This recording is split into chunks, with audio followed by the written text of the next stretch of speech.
இயேசு கிறிஸ்துவின் இனிய நாமத்தில் வாழ்த்துக்கள். ஏசாயா 30 அதிகாரம் 33 வசனம். தோப்பேத் ஏற்கனவே ஏற்படுத்தப்பட்டது, ராஜாவுக்கு அது ஆயத்தப்படுத்தப்பட்டது, அதை ஆழமும் விசாலமுமாக்கினார். வேகும்படி அக்கினியும் மிகுந்த விறகும் உண்டு, கர்த்தரின் சுவாசம் கெண்டகத்தீயைப் போல அதை கொளுத்து என்று சொல்லி, இங்கே ராஜாவுக்காக ஏற்படுத்தப்பட்டது என்று சொன்னால் 31 வசனத்தில், அப்பொழுது தண்டாயுதத்தினால் அடித்த அசீரியன் கர்த்தருடைய சத்தத்தினாலே நொறுங்குண்டு போவான். இங்கே அசீரியன் என்று சொல்லப்படுகிறவன் அந்தி கிறிஸ்துவை குறிக்கக்கூடியவனாக இருக்கிறான். ராஜாவும் அவனை குறிக்கக்கூடியதாக இருக்கிறது. இன்றைக்கு பூமியில் ஆத்துமாக்களுடைய அழிவை குறித்து 4 விதமான சொல்லாட்சிகளை அங்கே எபிரேய கிரேக்க மொழிகளிலே பயன்படுத்துகிறதை நாம் பார்க்க முடியும். இந்த வேதாகமமானது எபிரேய கிரேக்க மொழியாகிய அந்த மூல பாஷையிலிருந்து அது மொழிபெயர்க்கப்பட்டுள்ளது. ஆகவே மனிதனுடைய ஆத்துமாவானது எந்த விதமான தண்டனைகளை அடையக்கூடியதாக இருக்கிறது, எந்த இடத்திற்கு அது செல்லுகிறது என்கிறதை உணர்த்தி வைக்கும் வண்ணமாக 4 வார்த்தைகள் வேதத்தில் பயன்படுத்தப்படுகின்றன மூல பாஷையிலே. அதாவது இன்றைக்கு சாத்தான் அநேகரை ஏற்படுத்தி மனிதனுடைய மரணத்துக்கு பின்பாக வாழ்க்கை இல்லை, 7 பிறவிகள் என்று சொல்லியெல்லாம் கட்டுக்கதைகளை அடித்துவிட்டு மனிதர்களை நித்தியமற்ற ஒரு வாழ்க்கை என்று சொல்லி இந்த உலகத்தில் கஷ்டம் தாங்க முடியலன்னா அவர்கள் தங்களுடைய வாழ்க்கையை மாய்த்து கொள்ளுகிற நிலைமைக்கு அவர்கள் காணப்படுகிறார்கள். ஆனால் வேதம் ஆதியிலே களிமண்ணை எடுத்து அதில் ஜீவ சுவாசத்தை ஊதின மனிதனுடைய அந்த மரணமானது மீண்டுமாக அது உயிர்த்தெழுந்து எழக்கூடிய ஒரு சக்தியை உடையதாக இருக்கிறது. அது பரிமாண வளர்ச்சியை அல்ல, அது மறுரூபமாக்கக்கூடிய ஒரு நிலையை பெற்றுக்கொள்வதாக இருக்கிறது என்று சொல்லி வேதம் நமக்கு சொல்லுகிறது. நம் மனிதனுடைய இந்த சரீரத்திற்கு அழிவில்லை, இது கடைசி நாட்களில் எழுப்பப்படும் என்று சொல்லி வேதம் குறிக்கிறது. எப்படி ஒரு விதையானது நிலத்தில் விழுந்து செத்து அது மிகுந்த பலனை கொடுக்கக்கூடியதாக எழும்புகிறது, அந்த விதையானது அதற்குள்ள ஒரு மேனி ஒன்றை வைத்திருக்கிறது. ஒரு செடியாக வளரணுமோ, ஒரு அத்தி மரமாக வளரணும்னா அந்த பழத்தினுடைய விதைகளுக்குள்ள அந்த அத்தி மரத்தினுடைய மேனி வைக்கப்பட்டுள்ளது. நமக்கு புரியும்படியாக சொல்லணும்னா, ஒரு தென்னை மரத்தினுடைய மேனியானது ஒரு தேங்காய்க்குள்ளாக வைக்கப்பட்டு இருக்கிறது. ஒரு மாமரத்தினுடைய மேனியானது மாமரத்தினுடைய அந்த மாம்பழத்தின் அந்த கொட்டைக்குள்ளாக அது வைக்கப்பட்டு இருக்கிறது.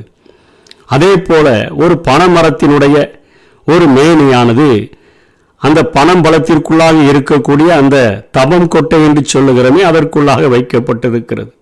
அவைகளை நம்ம நிலத்தில் போடும் பொழுது அவைகளை வெறுமையாக வெட்டி பார்த்தா உள்ள இலைகள் இருப்பதில்லை, கிளைகள் இருப்பதில்லை, எதுவுமே காணப்படுவதில்லை. ஆனால் அவைகள் விழுந்து முளைக்கும் பொழுது அந்த தாவரத்தினுடைய மேனியை அது கொடுக்கக்கூடியதாக இருக்கிறது. அதே போல ஒரு மனிதன் மரித்து அவன் இந்த மண்ணிலே புதைக்கப்பட்டாலும் அவன் எழுந்திருக்கும் பொழுது அந்த மறுரூபத்தின், அதாவது நித்திய வாழ்வை அடையக்கூடிய ஒரு மேனியாக, அல்லது அவன் தவறான வாழ்க்கை வாழ்ந்திருந்தான் என்று சொன்னால் நித்திய அழிவை அடையக்கூடிய ஒரு மேனியை உடையவனாக அவன் எழுந்திருப்பான் என்று சொல்லித்தான் வேதம் குறிப்பிடக்கூடியதாக இருக்கிறது. இதில் முதல்ல ஒரு சொல்லாட்சியை அவர்கள் பயன்படுத்துகிறார்கள், ஷியோல் என்று சொல்லி. இதை பாதாளம் என்று அவர்கள் நம்முடைய தமிழாக்கத்தில் மொழிபெயர்க்கப்பட்டிருக்கிறது. இவைகள் வேதத்தில் 65 முறைகள் இந்த வார்த்தைகள் காணப்படுகின்றன. அதாவது 1 சாமுவேல் 2 அதிகாரம் 6 வசனத்தில், கர்த்தர் கொல்லுகிறவரும் உயிர்ப்பிக்கிறவருமாய் இருக்கிறார், அவரே பாதாளத்தில் இறங்கவும் அதிலிருந்து ஏறவும் பண்ணுகிறார் என்று சொல்லி அங்கே சாமுவேலில் எழுதப்பட்டிருக்கிறது. யோபு 7 அதிகாரம் 9 வசனத்தில், மேகம் பறந்து போகிறது போல பாதாளத்தில் இறங்குகிறவன் இடி ஏறி வரான் என்று சொல்லப்படுகிறது.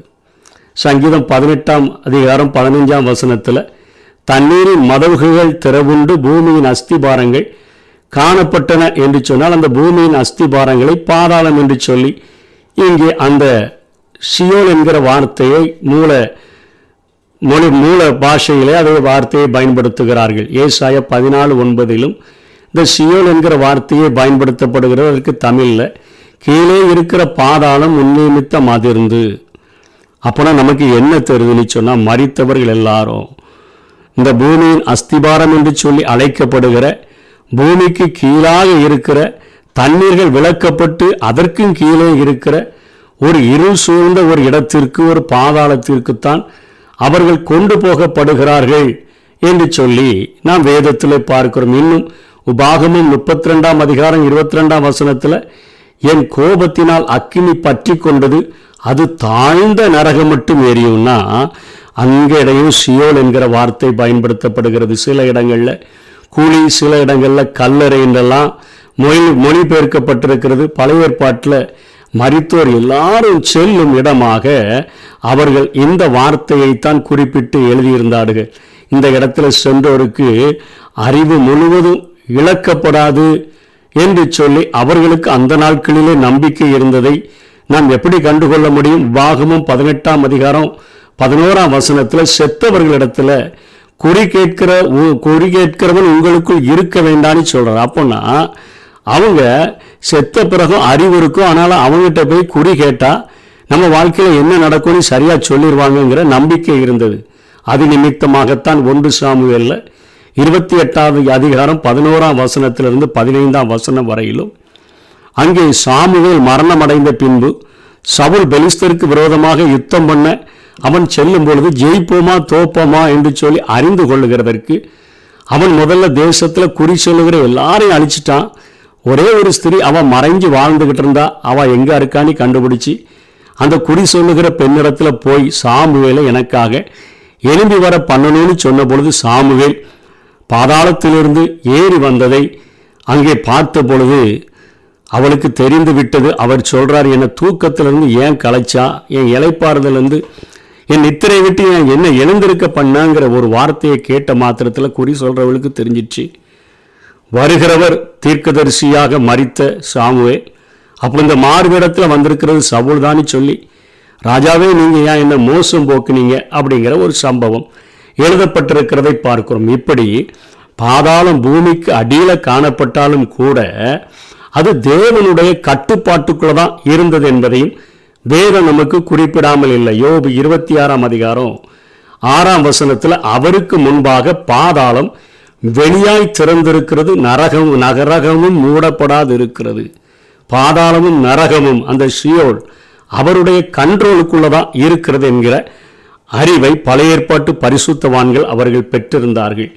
அவங்க என்ன நினைச்சாங்கன்னா, தற்காலிகமாக தங்குகிற இடம் அப்படிங்கிறது தான் அவங்களுக்குள்ளாக ஒரு கருத்து இருந்தது, ஒரு வெளிப்பாடு இருந்தது, ஒரு வெளிச்சம் இருந்தது.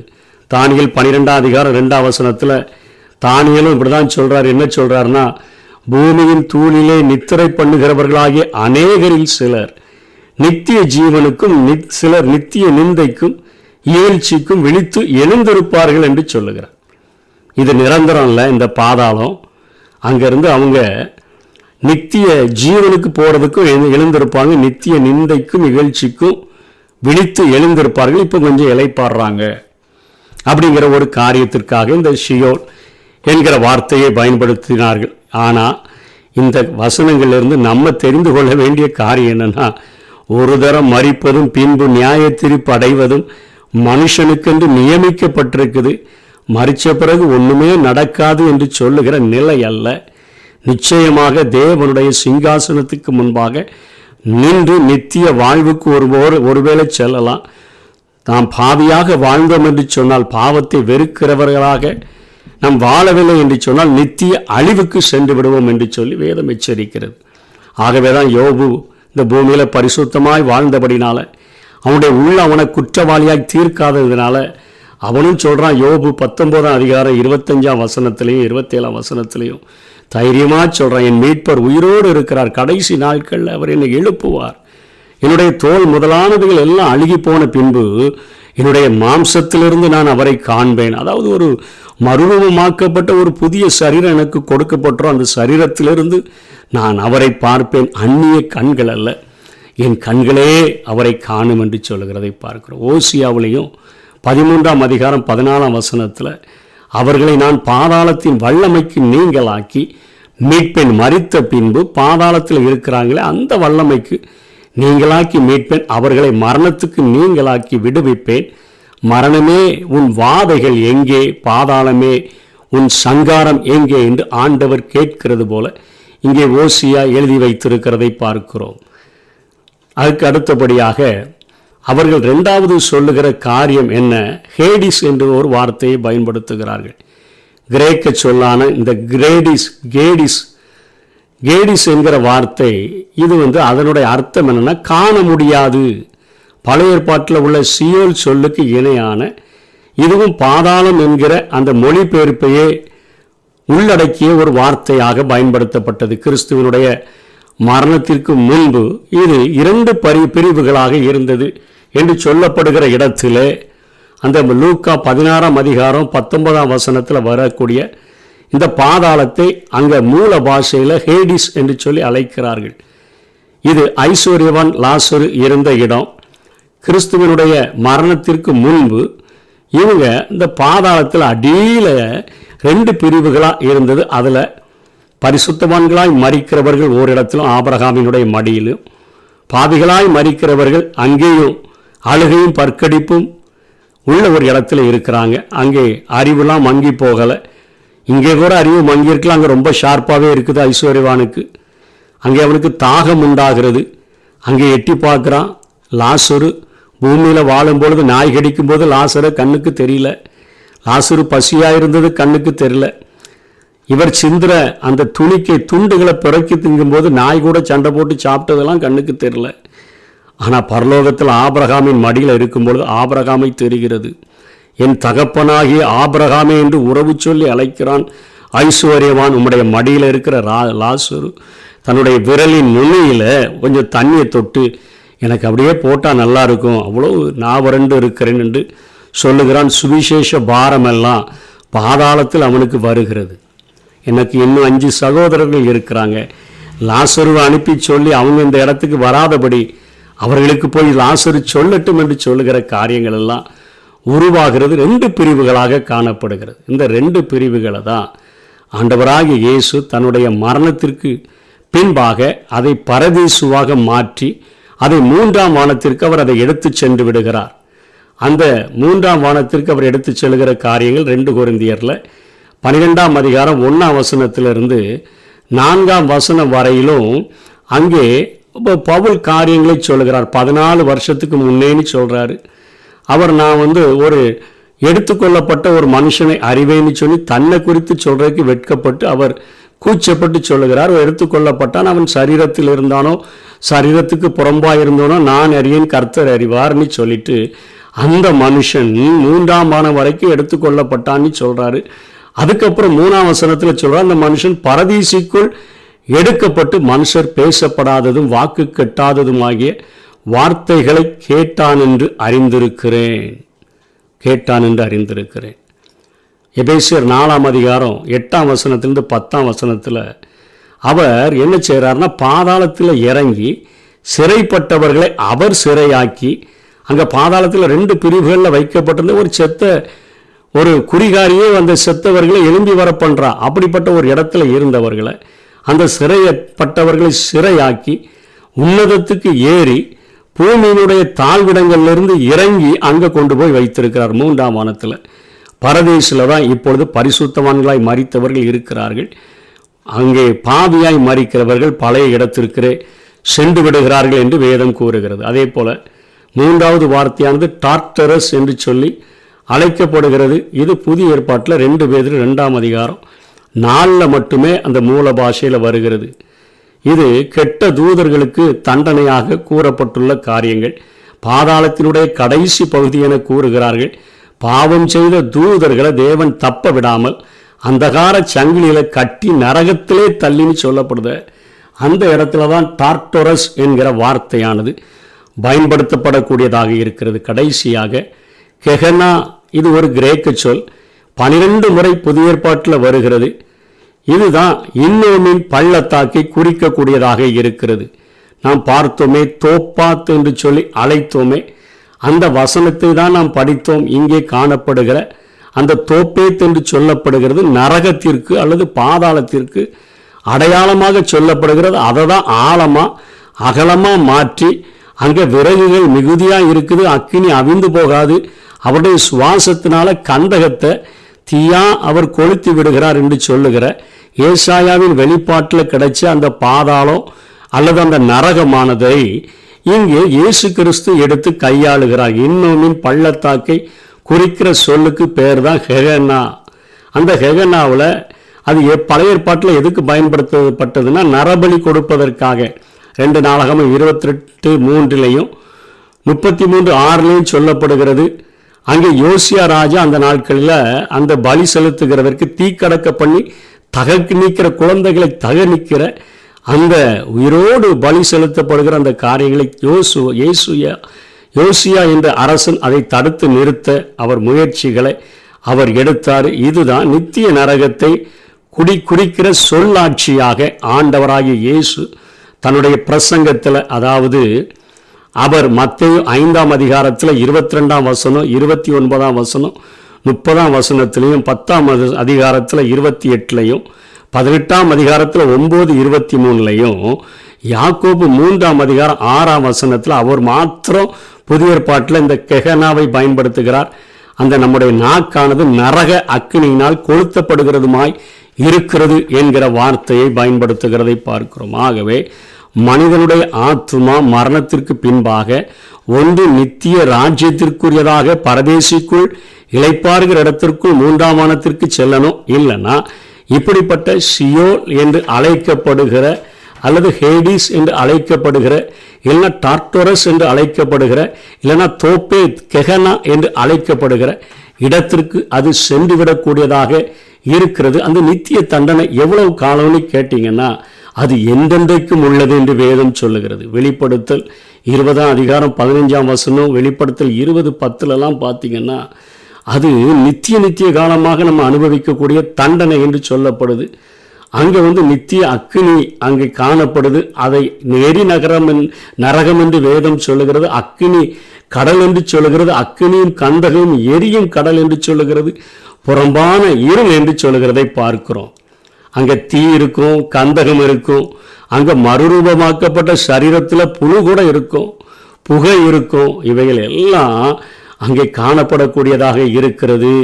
ஆகவே நம்ம இந்த பூமியில் வாழும் பொழுது சாத்தானுக்கு கூட்டாளிகளாக நம்ம இருந்தோன்னு சொன்னால், பாவத்தின் மேல் இருக்கிற மோகத்தை விட்டு நம்ம பிரித்து கொள்ளாமல் இருந்தோன்னு சொன்னால், மத்தேயு 25:41 சொன்னது போல அந்த நாட்களில் ஆண்டவர் இடது பக்கத்தில் நிற்கிறவர்களை பார்த்து அவர் சொல்லுவார், சபிக்கப்பட்டவர்களே என்னை விட்டு பிசாசுக்காகவும் அவன் தூதர்களுக்காகவும் ஆயத்தமாக்கப்பட்டிருக்கிற நித்திய அக்கினியிலே போங்க. இது பிசாசுக்கும் அவன் தூதனுக்காகவும் தான் ஆண்டவர் நித்திய அந்த அக்கினி கடலை உருவாக்கி இருந்தார். ஆனால் மனுஷனுக்கென்று பரலோக ராஜ்யத்தை உருவாக்கி வைத்திருந்தார். அவரோடு கூட கரம் பிடித்து நடந்து பரிசுத்தமாய் வாழாம, அவருக்கென்று கிரியை செய்யாம, பாவ மோக இச்சைகளுக்கு உட்பட்டு சத்ருவுக்கு ஏஜெண்டுகளாக இருந்தோன்னு சொன்னால் நிச்சயமா இந்த இடத்துக்குள்ளதான் நம்ம போய் சேருவோம். இன்றைக்கு சமீபத்தில் கண்டுபிடிச்சிருக்கிறாங்க, சமீபமாய் சூரியனிலிருந்து எடுக்கப்பட்ட புகைப்படங்களில் அப்படியே உள்ள அக்கினி எரிந்து கொண்டே இருக்கிறது போல 6000 வருஷம் அந்த சூரியனுக்குள்ளே எரிகிற அக்கினியினால் இந்த பூமியில் எந்தவித பாதிப்பும் நடக்கலை, சூரியனை எரிஞ்சு போகலை. அதே போல் ஒரு கோளை ஆண்டவர் ஒரு அக்கினி கடலாக, ஒரு நரகமாக அவர் வைத்திருக்க முடியும் என்று சொல்லி ஆராய்ச்சியாளர்கள் கண்டுபிடித்திருக்கிறார்கள். வேதம் இதை திட்டமும் தெளிவுமாக 100க்கு 100 அறிவுறுத்தி சொல்லுகிறது. ஆண்டவராகிய இயேசு கிறிஸ்து கிருபையில் இரக்கத்தில் ஐஸ்வர்யம் உள்ளவர்தான். அதே அளவுக்கு அவர் நீதியின் மேல் அத்தனை வைராக்கியம் உடையவர். இந்த நாட்களில் கிருபையாய் தன்னுடைய ஜனங்கள் ரட்சிக்கப்பட வேண்டும் என்று சொல்லி நீடிய பொறுமை உள்ளவராய் இருக்கிறார். அந்த நாட்களில் நீதி உள்ளவராய் இருக்கும் பொழுது நிச்சயமாய் தண்டனையை நாம் அனுபவித்தே ஆக வேண்டும். இந்த 4 சொல்லாட்சிகளும் நம்மை பயமுறுத்தக்கூடியதாக இருக்கிறது. வெளிப்படுத்தல் 21:8 சொல்றாரு, பயப்படுகிறவர்களும் அவிசுவாசிகளும் என்று ஒரு பட்டியலே கொடுக்கப்படுகிறது.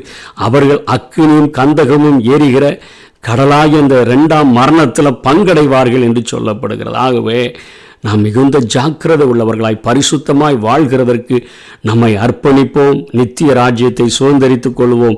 கர்த்தர் தாமே நம்மை ஆசீர்வதிப்பாராக. ஆமென். பாவத்தில் ஜீவிப்பவர் பாதாளத்தில் அழிந்திடுவார். பாவத்தில் ஜீவிப்பவர் பாதாளத்தில் அழிந்திடுவார். நானோ பரலோகத்தில் நாளும் பாடல் பாடிடுவேன். நானோ பரலோகத்தில் நாளும் பாடல் பாடிடுவேன். என்னில் வாழும் இயேசுவோடு